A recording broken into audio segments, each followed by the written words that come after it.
Hi friend, welcome to Arun garden. எனக்கு எங்கள் அப்பா அம்மா இல்லாதனால நானும் டியாவும் தான் எனக்கு ஒரு சின்ன அறுவடை பண்ண போகிறோம். வாங்க வீட்டுக்குள்ளே போகலாம். இப்போ நான் ஒரு இந்த முள்ளங்கி எடுத்துடலாம். அந்த சைடு ஒன்று இருக்குது, அந்த சைடு டியா இருப்பான். எங்கன்னு நான் அழுக போகிறேன். எத்தாத்து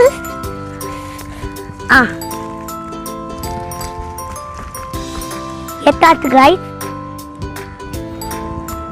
இப்போ நம்ம இந்த முருங்கை எடுக்கலாம் வாங்க.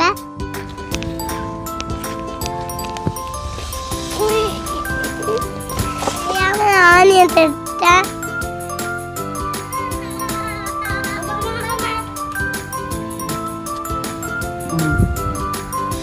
இவ்வளோ முள்ளங்கி எடுத்தீங்களா? இல்லை, வரதுக்கு முன்னாடியே பேரனும் பேத்தியும் எடுத்துருக்காங்க பாருங்க. 4 முள்ளங்கி பிடிச்சிருந்தா லைக் பண்ணுங்க, ஷேர் பண்ணுங்க. அர்ஜுன் கார்டன். வணக்கம்.